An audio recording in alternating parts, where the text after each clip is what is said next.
안녕하세요. 네, 이번 전시 정말 잘 봤습니다. 네, 감사합니다. 저 이번에 이제 작가님 전시를 보고 이제 비평을 또 하게 된 김주옥이라고 하고요. 네, 여기 또 강희경 작가님 좀 소개를 부탁드려도 될까요, 먼저? 네, 안녕하세요. 제 이름은 강이경이고요. 현재 지금 미국에서 홉 컬리지에서 어시스턴트 프로페서로 재직하고 있습니다. 이번에 GOP 갤러리에서 개인전 스페이스 레그를 진행하고 있고요. 전시는 22일까지입니다. 네, 그래서 오늘 이제 제가 좀 더 심층적으로 작가님의 작품을 좀 분석하기 위해서 여러 가지 좀 질문을 드리는 작가와의 대화 시간을 준비를 했습니다. 네, 네, 일단 제가 전시 너무 재밌게 봤고요. 또 감사합니다. 많은 분들이 좋아해 주시는 것 같은데 아마 제가 드리는 질문이 다른 분들도 좀 공통적으로 궁금한 것이 아닐까라는 생각이 들어요. 네, 그래서 네. 일단 제가 좀 몇 가지 이제 좀 질문을 하면서 답변을 해주시면 될 것 같습니다. 네. 알겠습니다. 일단 이번 전시에서 가장 이제 눈에 띄는 게 여러 가지 매체를 활용을 했다는 점 같아요. 그래서 네. 뭐 회화나 판화 그리고 뭐 디지털 미디어를 활용한 작품도 있었고요. 그래서 설치 작품도 이제 있었고 그런 것을 봤을 때 작가님께서 원래 한국에서는 회화를 이제 하시고 나서 미국 가셔가지고 판화를 또 하시고 네. 다시 또 이번에 회화 작품도 같이 선보여 주셨는데요. 네, 네. 이런 것들이 이 미디어 설치 작품까지 이렇게 같이 이렇게 나오게 되면서 뭔가 이게 서로 다른 매체이긴 하지만 유기적으로 연결이 되어 있다는 느낌을 저는 받았는데 네, 네. 제가 느낀 것이 맞는지 그리고 이렇게 다채로운 매체를 좀 활용하는 이유에 대해서 좀 궁금한데 들을 수 네. 있을까요? 네, 제가 말씀해 주셨던 것처럼 회화 공부를 하고, 그리고 판화 공부를 해서 되게 평면 작업에 공부를 많이 했던 사람인데, 미국 가기 전에 한국에 있었을 때부터, 도시 공간에 숨겨진 어떤 면들이라던가, 겉으로 보이지 않지만 늘 존재하는 그런 공간에 대해서 관심이 있었고, 그러니까 회화 작가로서 되게 자연스럽게 매체적으로도 의미적으로도 소재적으로도 굉장히 확장할 수밖에 없었던 그런 관심사를 갖고 있었고요. 자연스럽게 건축적인 공간이 회화적인 어떤 관점으로 봤을 때 어떻게 확장될 수 있을 것인가를 생각하다 보니 작업이 평면뿐만 아니라 입체와 설치로 자연스럽게 확장되게 되었고, 전시 타이틀인 스페이스 레그라고 했을 때 그 레그라는 표현이 영어에서 뒤처진 혹은 그 속도적인 측면에서 조금 더 현실 세계가 다른 어떤 그런 의미를 가지고 있거든요. 그래서 제가 생각했을 때 그 현실 세계와 비현실 세계가 존재한다면 그 사이의 시공간의 속도 차이라던가 그것이 우리가 인지하는 어떤 과정 속에서 일어나는 현상들, 제가 어떻게 시각화할 수 있을 것인가, 그런 거에 대한 관심으로 하다 보니까 이제 작업이 다방면으로 회화, 판화, 설치 이렇게 진행이 되었고, 또 매체나 미디어 자체도 그런 전통적인 미디엄부터 조금 더 디지털적인 기술적인 요소들이 들어가면서 작업들이 조금 더 다양화될 수 있었던 것 같습니다. 네, 제가 지난번에 이제 그 종로에서 이제 네. 전시하셨던 거를 봤는데 그때는 네. 이제 설치 작업, 그 미디어 설치 작품만 네, 네, 했었는데 네. 요번에 이제 전시에서는 이제 회화랑 판화랑 이렇게 같이 구성이 된 거 보고 또 다른 느낌이 좀 들면서 네. 정말 이렇게도 유기적으로 연결될 수 있구나라는 생각이 들면서 너무 좋았어요. 근데 네, 또 이제 감사합니다. 질문이 그래서 이제 설치 작품에 대해서 일단은 먼저 얘기를 네, 하자면 네. 특히 설치 작품에서 요번에 가장 우리 눈에 띄는 게 흙이 이제 네. 바닥에 이제 놓여 있다는 거죠. 네, 그래서 작가님께서 그 폐광에 위치한 그 땅속 물질을 연구하는 그 네. 과학연구소에서 레지던시를 네. 하셨다고 네, 알고 있는데 그런 것과 이제 연결이 아무래도 되겠죠. 네, 네, 그래서 네. 그 레지던시 활동이 되게 특이한데 어떻게 네. 하시게 됐고 또 어떤 그 활동을 하는 레지던시였는지 네, 네, 네. 궁금합니다. 네, 그 레지던시는 참 미국에서도 되게 특별한, 게 유니크한 어떤 레지던시 중 하나였고, 이름은 이제 Sanford Underground Research Facility라고 해서 SURF에서 서프라고 부르는 레지던시인데요. 그거는 미국의 사우스다코타에 위치한 옛날 이제 폐광을 개조해서 이제 과학 연구소로 되어진 그런 곳이고요.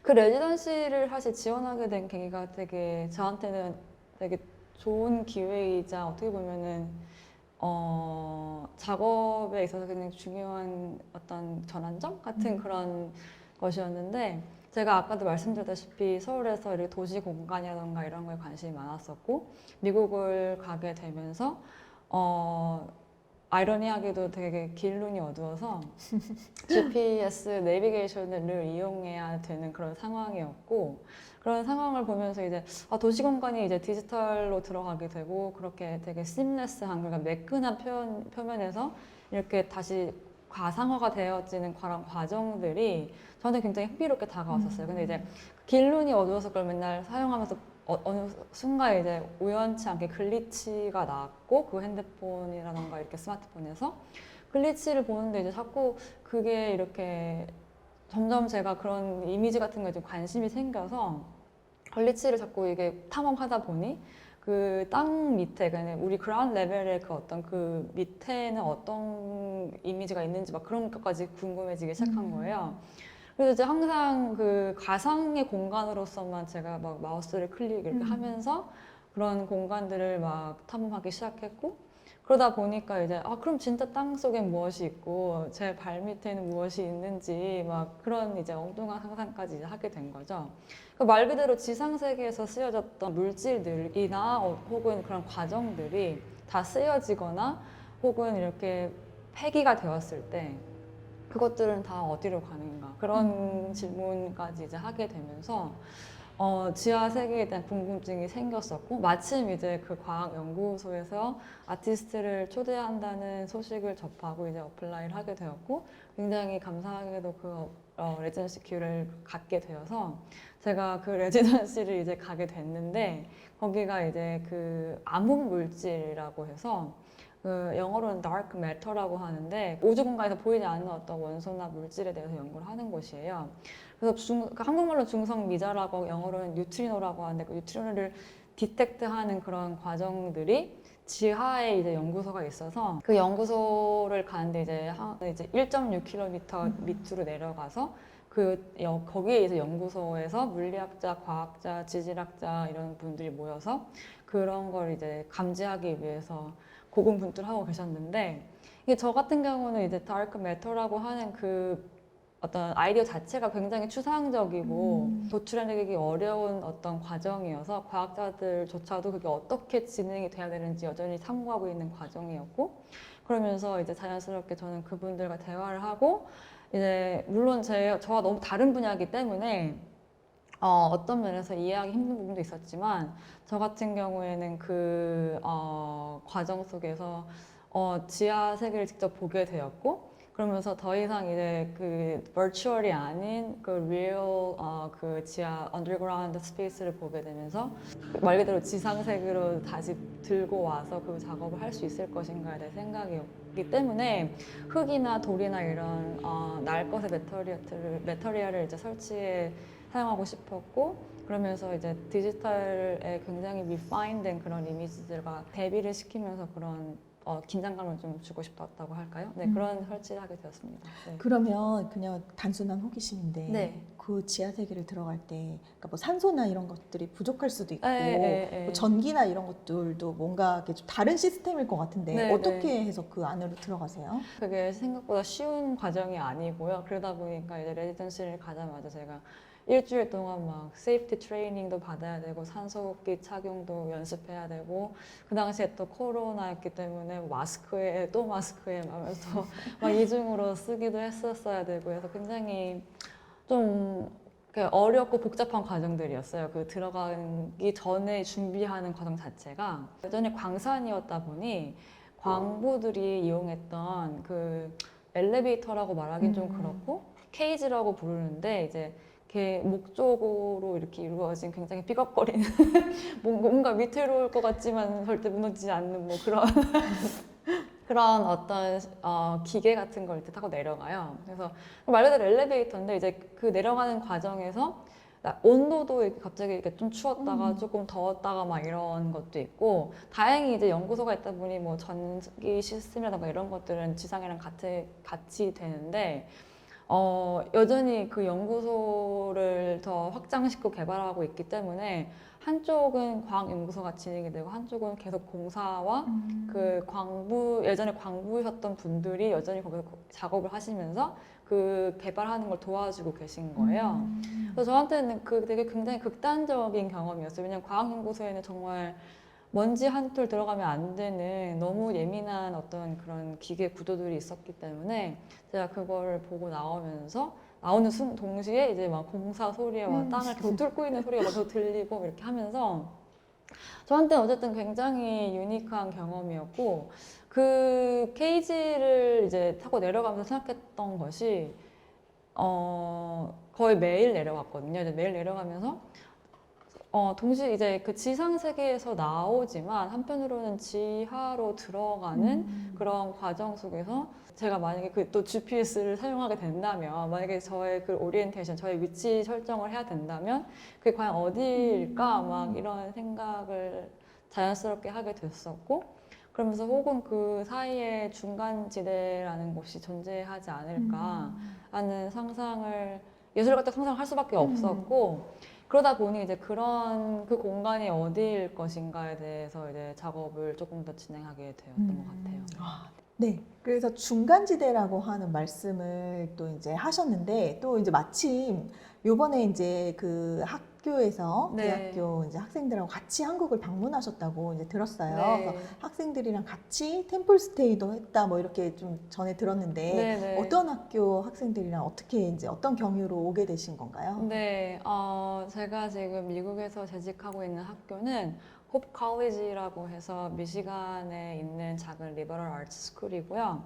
거기에서 이제 학생들 4명을 한국으로 초대해서 한국 문화와 이제 동아시아의 어떤 컨텍스트에 대해서 공부하고 경험한 뒤에 그것에 대한 경험을 바탕으로 작업을 해서 전시를 하는 그런 프로그램이었어요.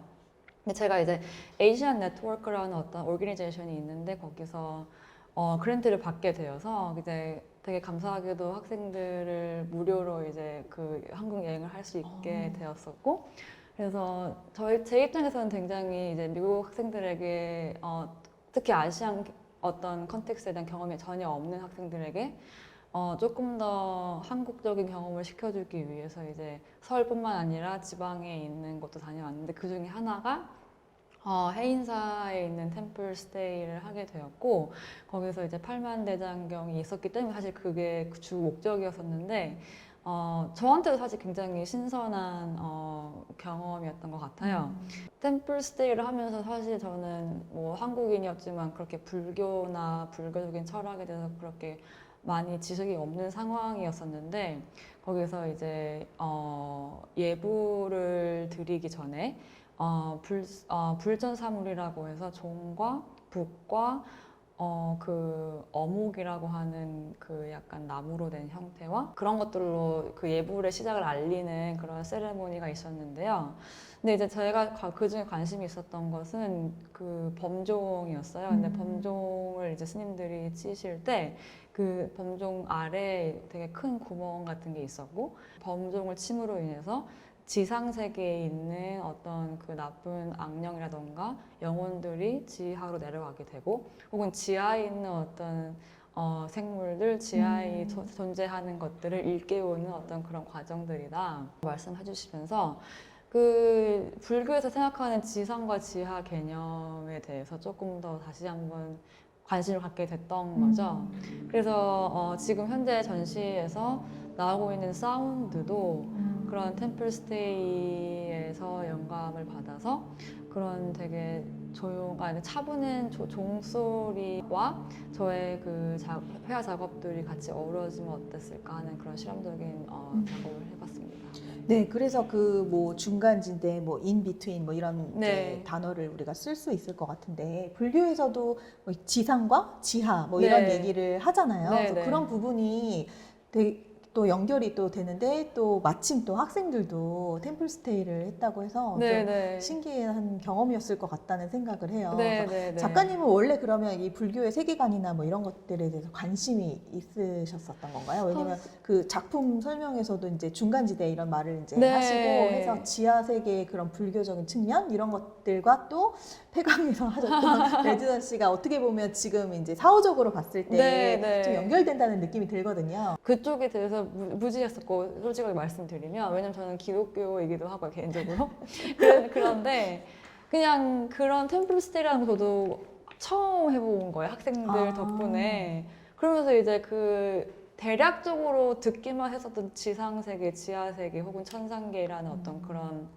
불교적 세계관에 대해서 조금 더 공부를 해보게 되었고 물론 제가 앞으로 좀 더 리서치가 필요하겠지만 제가 얘기하고자 하는 그 중간 지대와 불교에서 얘기하고 있는 그 지상과 지하 개념 혹은 지옥 개념과 그 땅속 세계 혹은 그 지하 세계에 대해서 꼭 부정적인 어떤 지옥의 세계뿐만 아니라 재생과 죽음이 공존하는 어떤 공간이라고 설명을 하고 있기 때문에 조금 점점 더 관심이 생겨가고 있는 그런 부분인 것 같습니다. 아, 네.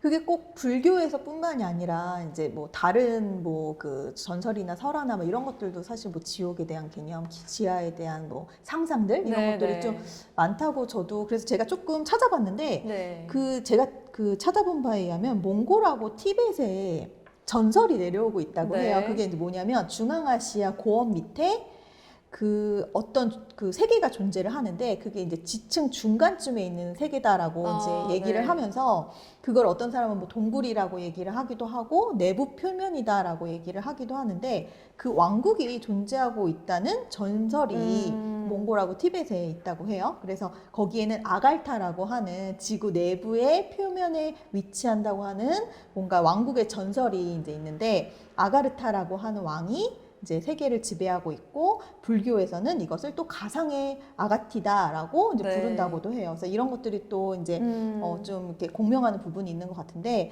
그래서 우리가 이런 것들을 보면 항상 우리는 약간 미지의 세계, 보이지 않는 세계에 대해서 좀 궁금하기도 하고 그걸 밝혀내고 싶어하는 또 그런 궁금증이나 욕망이나 이런 것들이 있는 것 같아요. 그래서 네. 그 프랑스의 쥘 베른이라고 하는 SF 소설가도 이제 이런 내용을 다뤘는데요. 네, 그 네. 지구 속 여행이라고 하는 그 소설이 있었는데 그게 이제 영화로 잃어버린 세계를 찾아서라고 하는 제목으로 2008년에 또 영화로도 이제 개봉이 되기도 했고요. 그리고 또 제가 이제 작가님이 그 폐광 그 연구소에 레지던시를 갔다고 이제 말씀하셔서 그 땅속 밑에도 약간 도시가 있는 느낌? 네, 그런 네. 걸 이제 상상을 하다가 그 이탈로 칼비노가 네. 그 보이지 않는 도시라고 하는 네. 보이지 않는 도시들 뭐 이런 책을 또 발표를 하기도 했는데 그래서 이제 그 약간 칼비노가 얘기를 하고 있는 이제 그런 내용들 그리고 우리가 뭐 이렇게 현실과 뭐 환상, 뭐 시간과 공간의 뭐 경계를 허물고 뭐 이런 것들을 얘기를 했을 때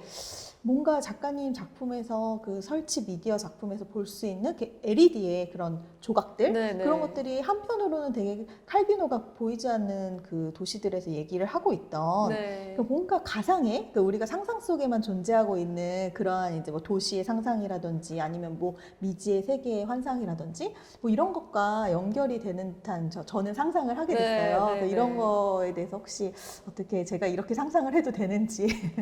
아, 네. 사실 그 제가 말하고 있는 그 중간지대라는 컨셉이 굉장히 광범위한 어떤 세계관이랄까 그런 거기 때문에 상상을 하기 시작하면 정말 끝도 없이 펼쳐질 수 있는 그런 개념인 것 같고요.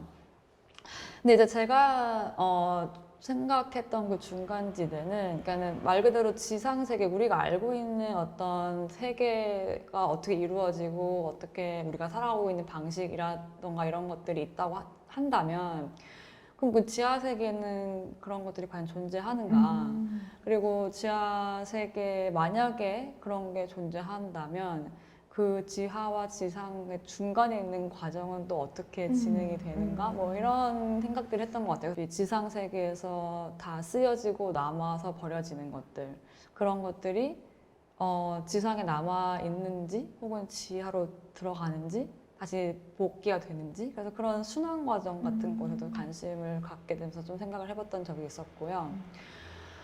그러다 보니까 이제 만약에 그게 순환된다고 했을 때 그럼 중간지대에서 역할을 할 수 있는 거가 혹시 어떤 기계적인 과정이 있을까? 뭐 이런 생각까지 하게 된 거예요. 그래서 만약에 보이지 않는 기계를 제가 설정할 수 있다면 그 기계는 어떤 논리적 구조를 가졌을까? 혹시 그게 있긴 한 걸까? 뭐 이런 생각까지 하면서 제가 쓰고 있는 이미지들 혹은 뭐 그 마치 GPS에서 봤던 글리치들 그런 글리치들이 다 쓰여져서 만약에 중간지대로 가게 된다면 그 중간지대에서 더 이상 원본은 존재하지 않고 그 원본이 이제 대체적으로 돼서 대체 원본으로서 존재하지 않을까 이런 생각까지 지금 굉장히 말로 하기 시작하면 이제 되게 조금 복잡해지는데 그래서 그런 생각들을 하면서 이번 작업을 하게 된 거예요. 그러다 보니까 이제 디지털 이미지에서 제가 편집을 하고 그거를 캔버스에 프린트를 한 다음에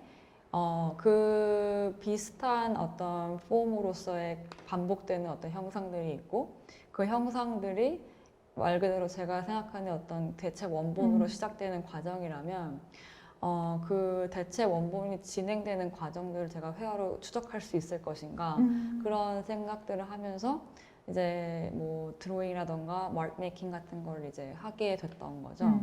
그러다 보니 이제 이미지들이 자연스럽게 분산이 되고 해체가 되면서 기존에 제가 만들었던 어떤 그 이미지들이 해체되고 분산되면서 다시 재조합이 되는 그런 과정들.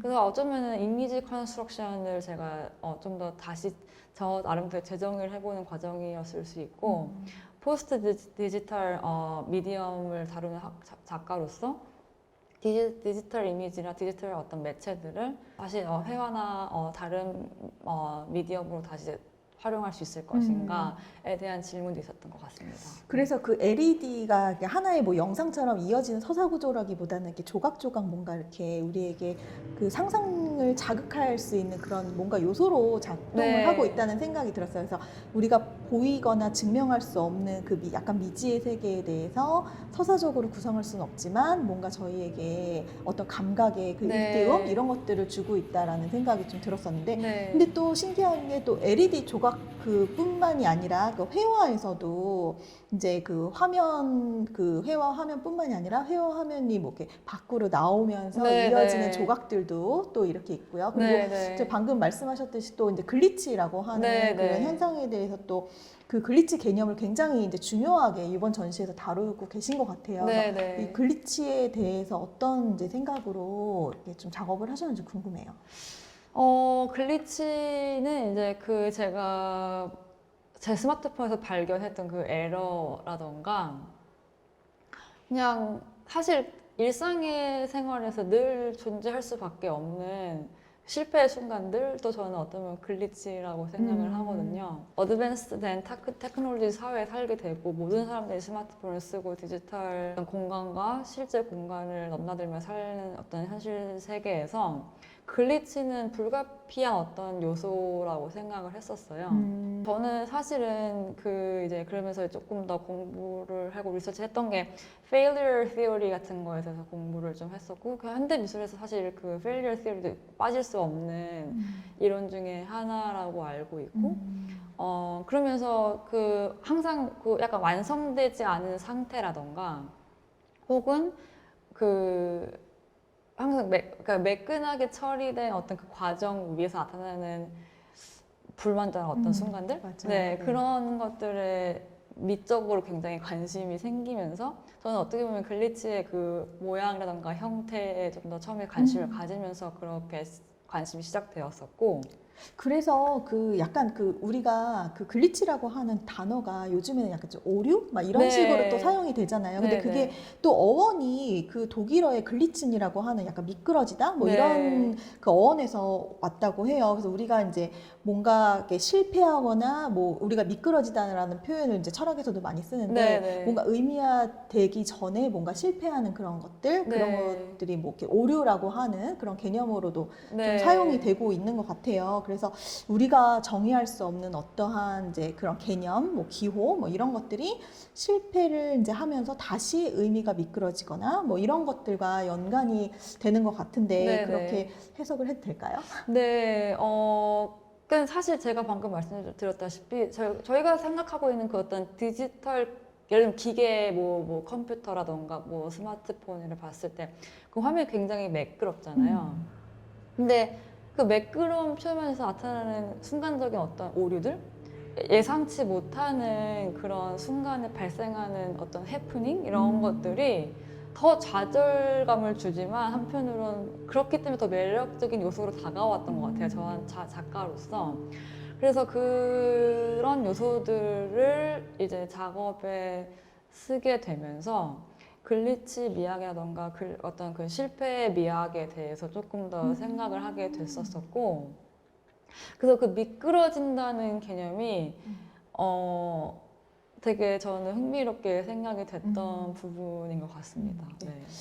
그래서 그 또 한편으로 또 연관 지어서 그 주크박스 이미지가 네, 이제 네. 보이는 작품이 있잖아요. 그래서 우리가 이제 주크박스라고 하면 이제 겉에 그 모양으로는 알 수 없는 속에 어떠한 시스템 그런 네. 것들이 있다고 이제 상상이 되는데 혹시 그 뭔가 우리가 뭐 발견되지 않았던 그 어떠한 것에 대한 그런 미지의 뭐 설레임, 궁금증 이런 것들이 약간 주크박스로 이렇게 비유되지 않았나라는 상상을 좀 네, 해봤어요. 네, 근데 네, 작가님이 어떻게 주크박스라는 이미지를 사용하게 되셨을까요? 네, 그래서 아까 말씀드렸다시피 중간지대에 혹시 어떤 기계적 과정이라든가 어떤 논리적인 과정이 존재한다면 그게 어떤 기계의 모습이고 어떤 식으로 진행이 될 것인가 뭐 이렇게 생각을 하면서 뭐 예전에 산업혁명 이후로 어떤 인간이 어떻게 기계를 사용했고 그런 역사들이 어떻게 진행되어 왔는지를 살펴보다가 어느 날 이제 미국에 펍을 갔는데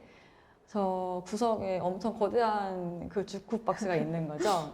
근데 사실 저는 주크박스에 대해서 말만 들었었지 그 전까지 주크박스가 어떻게 생겼는지 잘 몰랐었는데 이제 가서 그 바 주인께 여쭤봤더니 아 저게 주크박스이고 저거가 굉장히 오래된 주크박스인데 더 이상 작동이 하지 않지만 또 그 모양이 굉장히 뭐 쿨하고 뭐 여전히 의미가 있기 때문에 가지고 있다 하는 거예요. 그래서 굉장히 저거 보기에도 굉장히 거대하고 멋있는 기계 장치였지만 더 이상 쓰여지지 않아서 구석에 이렇게 처박혀 있는 뭐 그런 존재인가 보다 하고 넘어간 이제 그렇게 생각하고 이제 있었는데 그 다음에 이제 또 다른 뭐 레스토랑을 갔는데 거기도 또 비슷한 그런 기계 주크박스가 있었고 그러면서 이제 어떤 면에서는 정말 시공간을 넘나드는 어떤 그런 기계 구조가 현실 세계에는 주크박스로 존재하는가 뭐 이런 생각도 이제 하게 되면서 주크박스의 그 모양이 되게 마음에 들었어요 개인적으로. 그래서 이제 그거를 생각하면서 혹은 만약에 그 중간 지대라는 곳에 그래서 제가 어떤 소리를 들을 수 있다면 어떤 소리일까 이렇게 이제 사운드적인 것에서 관심을 조금 갖게 되었었고 주크박스 이미지를 이제 드로잉이라던가 판화로 제작을 하고 그게 이제 조금 더 진행돼서 사운드가 이제 전시 과정에서 들어가게 되면서 그런 사운드 작업을 조금 더 확장시켜서 어떻게 회화나 다른 매체들과 같이 접합할 수 있을 것인가 생각을 해보고 있습니다. 네, 그래서 뭐 이런 이제 여러 가지 시도가 사실 뭐 다음에 또 연관이 네, 자연스럽게 될 것 같은데 혹시 네. 다른 계획이나 다른 작업의 뭐 이렇게 발상 같은 게 현재 시점에서 있을까요? 오랜만에 이렇게 회화 작업을 다시 하게 된 거여서 개인적으로는 굉장히 재미있었던 과정이었기 때문에 회화 작업을 좀 더 해보고 싶은 생각도 있고 추후에 있을 전시에 그리고 방금 말씀드렸다시피 회화와 판화를 공부한 사람으로서 회화를 조금 더 판화적으로 해석한다거나 판화를 좀 더 회화적으로 해석한다거나 그런 식으로 좀 미디엄을 경계를 좀 허무르는 작업도 해볼 생각이고 조금 구태의연할 수 있지만 이제 회화의 어떤 재정의를 해보는 거죠. 회화란 무엇이고 판화란 무엇이고 설치란 무엇인가 이런 것에 대해서 조금 더 질문을 하는 과정을 거쳐서 추후에 있을 전시를 준비할 생각입니다. 그래서 사실 작가님이 이제 여러 가지 매체를 쓰시지만 진짜 우리가 오늘 이제 여러 번 얘기했듯이 중간 시대라고 네. 하는 그 약간 단어처럼 사실 회화가 굉장히 설치화되는 네. 그런 그 작품도 있었고 네. 또 판화인데 굉장히 회화적인 요소, 드로잉적인 요소가 되게 네. 가미되는 경우도 있었고 그래서 굉장히 이 매체를 다양하게 쓰시는 거 플러스 그 매체들과의 약간 그 상호 교환 뭐 이런 것도 저는 이제 좀 느껴졌는데 네. 작가님이 보시기에 이제 뭐 물론 당연히 회화랑 판화의 그런 특징이 다르겠지만 뭐 복수성이라든지 네. 판화에서 보이는 그런 거 말고 작가님이 혹시 느끼는 회화와 판화를 했을 때 작업했을 때 그런 뭔가 차이가 있을까요? 저는 사실 회화 공부를 했을 때 어떤 면에서 굉장히 좀 즉흥적인 발상을 추구하는 편이었어요. 그러니까 뭔가 이렇게 손이 가는 대로 그려지는 그런 이미지들을 되게 좋아했었었고, 지금도 현재 사실 그거를 놓지 않는 부분도 있고요, 일부러라도. 근데 이제 파나 같은 경우에는 굉장히 준비와 계획이 철저해야 되고, 단 하나의 재료가 빠지면 작업이 될 수 없는 뭐 그런 매체적인 특성이 있기 때문에 어떻게 보면 저한테 굉장히 그 양극단에 있는 그 매체를 저는 동시에 접하는 그런 기회를 가졌었고, 그러면서 이제 회화 작업도 어떤 면에서 조금 더 계획적으로 조금 더 체계적으로 해보는 그런 기회도 될 수 있었던 것 같고요. 그리고 뭐 일단은 스케일적인 측면에서 회화는 언제든지 확장이 가능했었고, 그러다 보니까 제 작업 중에 더 이상 캔버스가 아니라 벽에다가 굉장히 크게 작업을 한다거나 그렇게 될 수 있었던 것도 회화를 넘어서서 그 캔버스 이면에 어떤 것들이 회화로서 정의될 수 있을 것인가에 대해서 생각을 하다 보니까 회화가 자연스럽게 바닥으로 온다거나 설치로 확장된다거나 했던 것이 저한테는 굉장히 자연스러운 과정이었던 것 같습니다. 네. 그래서 또 이제 작가님이 내년에 또 한국에서 또 예정된 전시도 있으시고 네. 이제 방학 때 이제마다 한국에 오시게 될 건데 네. 정말 앞으로 다음 전시도 정말 기대가 돼요. 저는 이번 이제 전시를 통해서 작가님을 좀 많이 이제 더 알게 된 것 네. 같아서 이번 작업이 어떻게 또 다음 전시로 이어지게 될지 정말 네, 궁금합니다. 네. 네. 오늘 여러 가지 질문에 답해 주셔서 네, 정말 감사하고요. 네, 그러면 감사합니다. 네, 네, 그럼 부족했지만 네. 추후에 또 계속 대화를 나눌 수 있는 시간이 있었으면 좋겠습니다. 네, 감사합니다. 네. 감사합니다.